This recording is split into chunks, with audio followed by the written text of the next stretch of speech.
Nagtatanong ang mga mata na lininggan niya ang katabi. Sapo ng dalawang kamay nito ang ulo, at tila walang pakialam sa nangyayari sa paligid nito. Daddy, nalilitong yuzel niya. Ba't sila magkasama ng lalaking ito? Magkatabi at halos mga hubad. May nangyari ba sa kanila? Huwag mo ako Daddy Adele, ang sabi ko ipaliwanag mo kung anong nangyayari dito. Bulyo ng kanyang ama. Na ikinagitla niya. Panyero, huwag mo sigawan yung bata, hayaan muna natin sila sigurong makapag-usap, huwag kang mag-alala, hindi rin naman ako papayag na maagrabyado ng anak ko ang anak mo. We will take the responsibility for this. Sabad ni Mr. Valencia. Ano daw, anak niya? Anak nito ang lalaki. At ano yung responsibility daw? Dapat lang Panyero, alam mo namang nag-iisang anak ko lang si Adele. Hindi ako papayag na mabastos siya ng ganito, mariin pa ring sagot ng daddy niya. Pinapangako ko na pananagutan ito ni Vlay. Pinal na sabi ni Mr. Valencia. Oh come on, just like that. Sarkastikong sabi ni Vladimir, na sa kauna-unahang pagkakataon ay nagsalita. Sa wakas narinig niya ang malalim nitong boses. Yes, so don't try me, sagot dito ni Mr. Valencia. Ha? This is nonsense. Pabalibag na binato ni Valencia ang unan sa sahig, at paderag na tumayo, walang pakialam kahit na naka-boxer shorts lang ng maiksi. Dinampot ang mga damit, at walang pasabi-sabi na lumabas ng kwarto. Vladimir, tawag ni Mr. Valencia, ngunit hindi ito pinansin ng binata.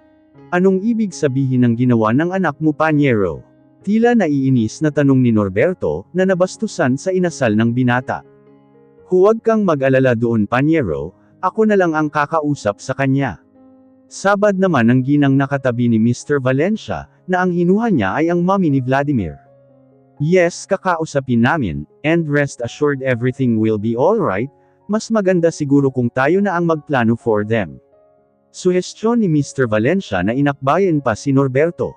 Gulong-gulo ang utak na napabuga ng hangin si Adele. Ano bang nangyari? Ang natatandaan lang naman niya, ay naghanap siya ng kwarto na maiidlapan saglit, dahil sa nainom niyang alak.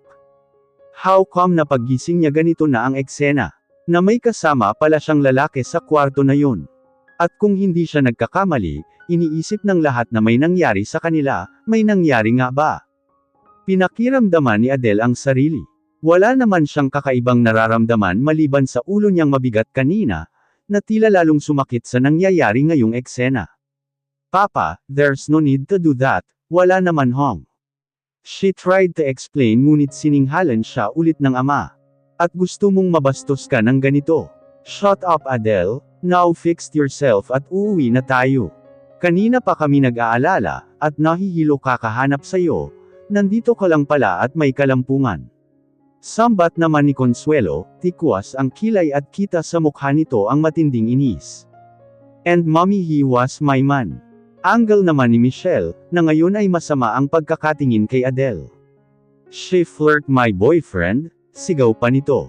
What did you say, boyfriend mo ang lalaking kasama ng anak ko? Baling dito ni Norberto na nakakunot po. Yes tito, kasama pa namin yan kanina, and let her join our company. I never thought na may gagawin pala siyang masamang balak sa boyfriend ko. Nanlilisik ang mga mata, na dinuro-duro pa siya ni Michelle. Oh my God, how could you do that? Bulalas naman ni Consuelo, na agad hinawakan ang likod ng anak na si Michelle, para pakalmihan ito. Totoo ba iyon? Bumaling naman sa kanya si Norberto, na nakatiim ang mukha. Naguguluhang napatulala na lang si Adele. Hindi malaman kung paano ipagtatanggol ang sarili. Paano ba niya ipaliwanag ang lahat, maging siya naguguluhan pa din sa nangyayari, nadagdagan pa sa magulo niyang isipan ang naghaharumentadong si Michelle. Papamukin pa siya nitong mga agaw, wala naman siyang inaagaw. Nasaan ba kasi ang lalaking iyon, at bigla na lang lumayas, dapat kasali siya na sumasalo sa galit ng mag-ina. Daddy maniwala ka, hindi ko po alam ang nangyayari. Pagsusumamo niya sa ama nang sa wakas mahagilap niya ang kanyang boses. Moalang-galang na iha, girlfriend ka nga ba ng anak ko? Wala siyang nababanggit sa amin, singit ni Mrs. Valencia. Hindi ito kumbinsido na syota nga ito ng anak na si Vladimir. Yes, in fact, kami pa ang nag-uudyok sa kanya na mag-girlfriend or mag-asawa na, para magseryoso na siya sa buhay. Segunda naman ni Mr. Valencia, tinitigang mabuti si Michelle. We need to talk to our son first. But for now, I'll assure you Panyero na pananagutan ni Vladimir ang pangyayaring ito. Hindi na hinintay na sumagot ni Mrs. Valencia si Michelle, sa halip ay bumaling ito sa ama ni Adele, at pilit na ngumiti. And what about my daughter? Mataray na singit ni Consuelo, he was her boyfriend. That's according to your daughter, we still have to confirm it from our son, baling dito ni Mrs. Valencia, sa tonong tila pinapamukha nitong nagsisinungaling lang si Michelle, na lalong ikinagalit ng kinakapatid niya. This is all your fault. Singhal nito at nag-walk out sa silid na iyon. Michelle, habol naman dito ni Consuelo. Pati kami ng tita Consuelo mo magkakaproblema pa, dahil sa ginawa mong ito. Naninisi ang tono ng boses ni Norberto, nang balingan siya. Hindi makapagdesisyon kung susundan ang asawa, o mananatili sa kwartong iyon. Napakagatlabi na lang na nagyuko ng ulo si Adele. Come on Panyero, mag-usap muna tayo ng masinsinan. Tayo na ang magdesisyon sa pangyayaring ito. Tinapik ni Mr. Valencia ang balikat ng kanyang ama, at nagpatiuna ng lumabas, kasunod ang ginang na may bahay nito. Tinapunan muna siya ng tingin ni Norberto, bago lumabas at sumunod sa mag-asawa. Ayusin mo ang sarili mo, at mauna ka nang umuwi sa bahay, huling bilin nito. Nasundan na lang niya ito ng tingin. Ano ba itong nangyari, at bigla na lang yatang nag-ulo ang tahimik niyang mundo. Sana hindi na lang talaga siya sumama kanina, para walang eksenang kinasasangkutan ngayon. Natapos na niya ang kanyang project, hindi pa siya puyat at walang mga taong nanghuhusga sa kanya sa nakakita sa kanila sa kwartong iyon. Matamlay na binuksan ni Adele ang kwarto ng condominium niya, regalo ito sa kanya ng daddy niya last year. Natuwa ito sa kanya, dahil sa consistent siyang laging nakakakuha ng matataas na marka, at pinakamataas na karangalan kada magtatapos ang klase, at kung masusungkit naman niya ang pinakamataas na parangal sa pagtatapos niya ng kolehiyo sa taong ito. Sasakyan naman ang pinanggako nitong ibibigay kung sakali. Napabuntong hininga siya. Hanggat maaari ayaw muna niyang umuwi ng bahay nila, ayaw niyang harapin ang galit ng mag-inang Consuelo at Michelle. Naalala pa niya ang nangyari kaninang umaga, kaya ayaw na niyang masundan pa sana ang pangyayaring iyon. Ganyang ka ba pinalaki ng ina mo, to the point na mang-aagaw ka ng boyfriend ng may boyfriend? Nakapamaywang na bungad ni Consuelo sa dining table, nang mabutan siyang nag-aalmusal.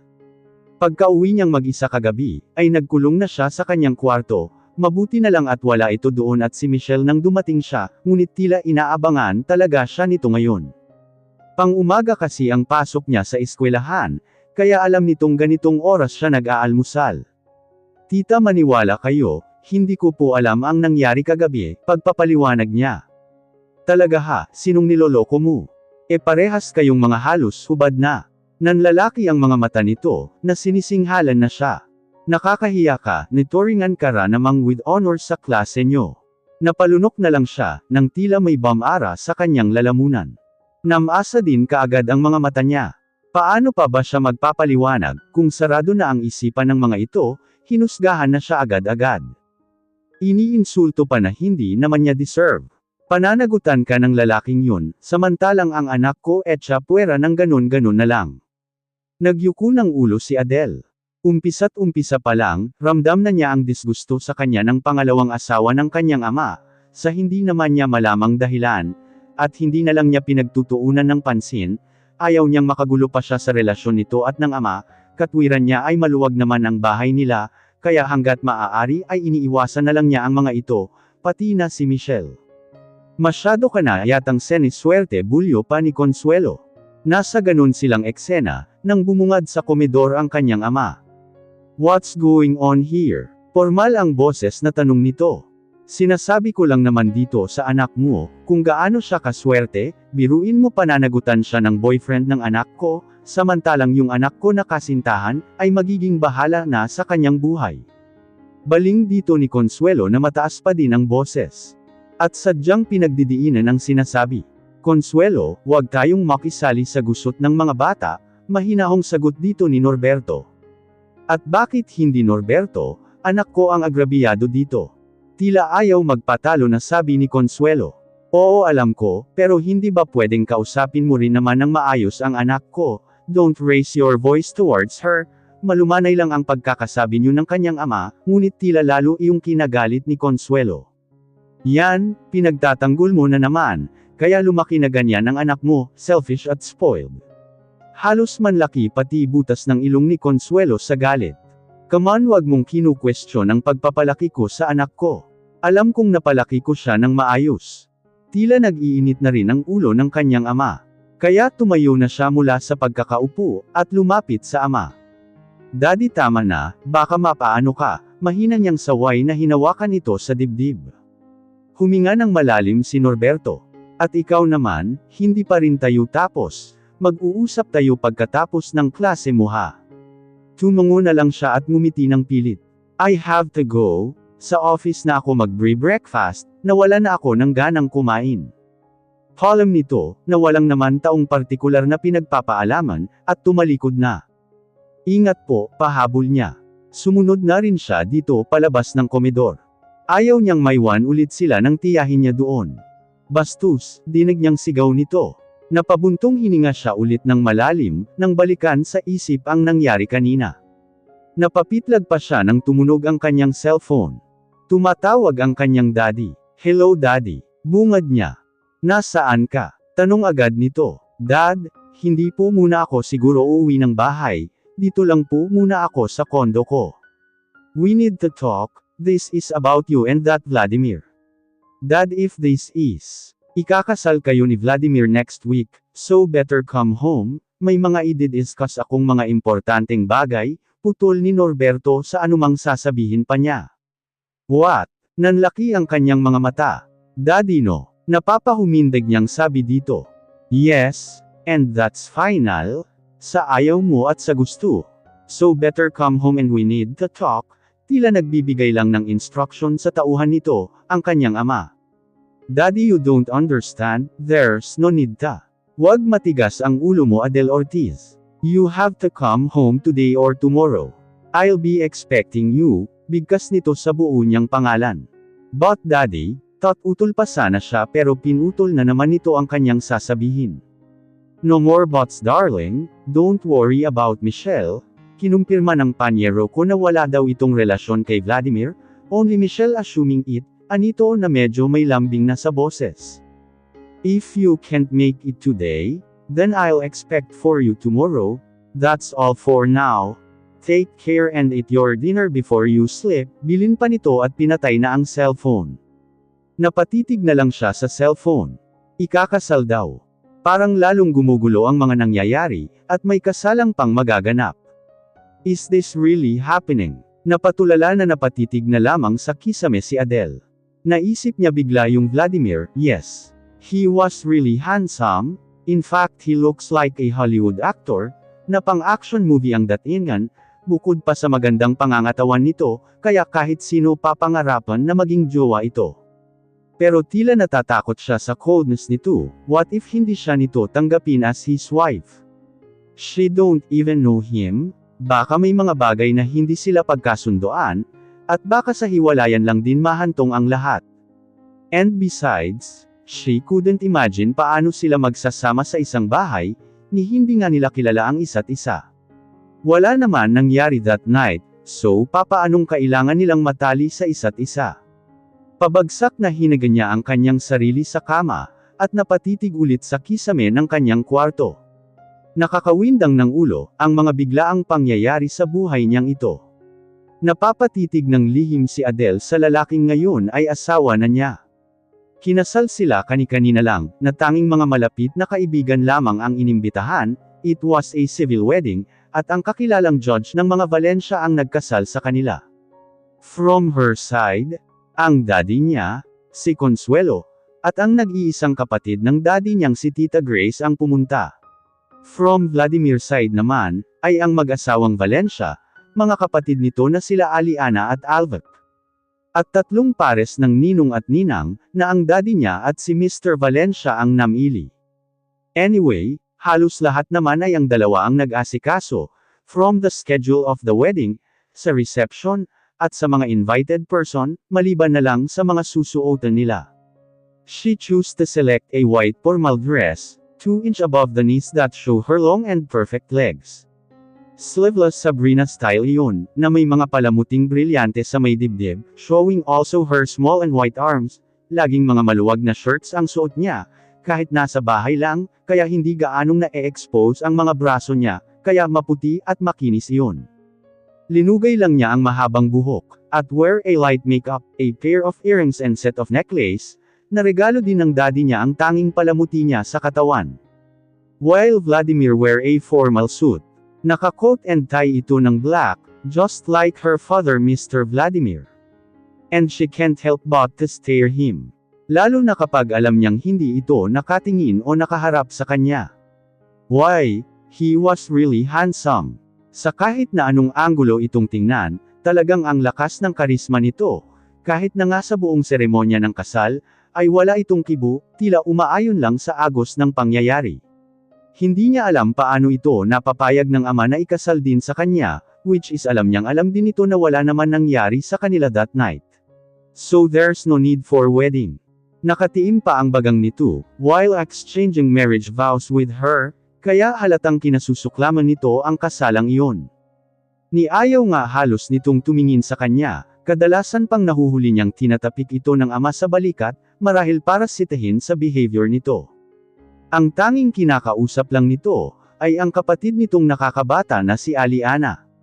He is sweet to her, at dito lang ito lumalapit. Samantala siya ay nasa isang upuan na naglisa. Abala ang daddy niya at si Mr. Valencia, sa pag-iistema sa kanilang mga ninang at ninong, na dapat silang mga bagong kasal ang gumagawa. Samantalang ang tita Consuelo niya, ay nasa isang panig din ng pang-isahang upuan at nakahalukip-kap, bakas ang pagkayamot sa mukha nito. Alam niyang napipilitan lang din itong pumunta sa kasalang iyon. Nang umuwi siya ng bahay, pagkatapos nilang mag-usap mag-ama, ay tila mas lalo itong naging masungit sa kanya, although hindi siya kinakausap, ay lagi naman itong nakairap, na ipinagkikibit na lang niya ng balikat. Kahit nang magsama ang mga ito ng kanyang ama, ay hindi naman ito naging magiliw sa kanya or nag-try na maging maayos sa kanya. Hindi naman ito ang tipikal na malupit na madrasta, tulad ng mga nababasa niya o napapanood, sadyang hindi lang talaga siya nito gusto. Marahil sa pagiging close niya masyado sa kanyang ama, at alam niyang mas nagiging priority pa siya ng kanyang ama kisa dito. Hindi na lang niya binibigyang pansin ang mga attitude ng mga ito, pati na rin si Michelle. Maluwag naman ang kanilang bahay, hanggat makakaiwas, iniiwasan na lamang niya ang mga ito. At pinapakisamahan sa abot ng kanyang makakaya. Hindi sumipot si Michelle, kahit imbitado naman ito ng daddy niya, nalaman niya mula sa ama na masama pa ang loob nito, na ito lang pala ang may gusto kay Vladimir, at nagpapakalat na may relasyon ang dalawa, palibas sa magkababata at magkakaibigan, hinahayaan lang ito ni Vladimir, na binigyang kahulugan naman ni Michelle na may gusto din ito sa kanya. Hi there darling, lumapit ang mommy ni Vladimir sa kanya, at hinawakan siya sa balikat. Umupo ito sa katabi niyang upuan. Smile anak, ang ganda-ganda mo pa naman, magiliw nitong sabi. Masasanay ka din, and don't worry for my son. I'm sure magugustuhan ka niya, at magugustuhan mo din siya. I know you will be a both perfect couple. Napatitig si Adele dito. Nagustuhan niya ang sinasabi ng ginang, that's what she need now, some advice, dahil hindi niya alam kung paano, at ano na ang mangyayari sa buhay niya, ngayong naikasal na siya. Noong my son, maging totoo ka lang sa sarili mo, at magugustuhan ka niya iha, I can feel it in my bones, nakikita ko kasi sa iyo ang mga katangian ng mga babaeng nagustuhan niya, patuloy nito. There was once a woman na minahal niya ng sobra-sobra, but sadly, that woman chose her career than him.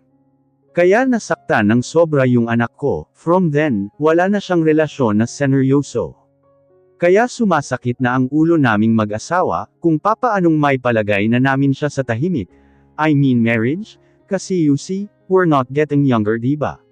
Gusto na naming makita ang mga magiging apo namin sa kanya. Tumatawang sabi pa ni Mrs. Valencia. Napapalunok na pinilit ngumiti ni Adele. OMG ano daw apo? Kaya from now on, ihinahabilan ko na siya sa iyo iha, Take good care of him. If there's any problem, don't hesitate to tell me, okay? Hinawakan nito ang dalawa niyang palad, at tumingin ng diretso sa kanyang mga mata. Sige po, nauutal niyang sagot. I am your mother too. If you don't know, your mother and I were best friend during our high school days. Nag-migrate nga lamang ang family ko sa US kaya nawalan na kami ng contact sa isa't isa. Nalulungkot lang ako nang malaman na siya pala ang asawa ng daddy mo, and yet wala na siya nang makilala ni Arnold ang daddy mo. Tila may kulimlim na dumaan sa masayang mukha nito, habang sinasabi iyon. Naikinangiti naman niya dito. So best friend pala ito ng mommy niya. Sa kaalaman na iyon, ay tila gumaan at lumapit ang kalooban niya dito, na-miss niya tuloy bigla ang kanyang mommy. Nakakatuwa naman tita, kayo pala yung kwento niya sa akin nung nabubuhay pa siya. Anong tita, tawagin mo akong mommy, okay? Nakangiting saway nito. O opo, mommy, nakangiting sabi na niya. Kahit papaano gumaan ang mabigat niyang kalooban. That's my girl. Humahalakhak na sabi ni Mrs. Valencia at yinakap siya. Naginantihan naman din niya ng mainit na yakap. Kahit papaano nakahanap siya ng ina sa presensya nito. Hindi sinasadyang dam ako ang paningin niya, sa kinaroroonan nila Vladimir at Aliana. Nakatingin pala sa kanila ang binata, at tila gusto niyang kilabutan nang makita ang madilim na ekspresyon ng mukha nito. Maghanda ka na iha, aalis kayo maya-maya ni Vladimir papunta sa bahay bakasyunan namin sa Batangas. 1 linggo kayo doon, para sa inyong honeymoon. Ani Mrs. Valencia nang kumalas ng yakap sa kanya. At hindi niya napigil ang panlakihan ng mata. Honeymoon po. Yes, nakangiting tumango ito. Pakiramdam niya ay nanlamig bigla ang kanyang katawan. May ganun nga pala, sa ayaw at sa gusto niya parte talaga iyon, ng pagiging may asawa. Pero sa sitwasyon nila ni Vladimir, may dapat bang maganap na ganun? Hindi pa po ako nagpapalam sa school ko, malapit na pa naman ang graduation namin, sa kawalan ng masasabi ay, yun na lang na isatinig niya. Huwag kang mag-alala iha, ipinagpaalam ka na ng daddy mo. Po, at nawalan na siya ng masabi, tila pinaghandaan at planado na talaga ng mga magulang nila ang lahat. Kaya napabuntong hininga na lang siya, at sapilitang ngumiti sa ginang. Sige po, nasabi na lamang niya.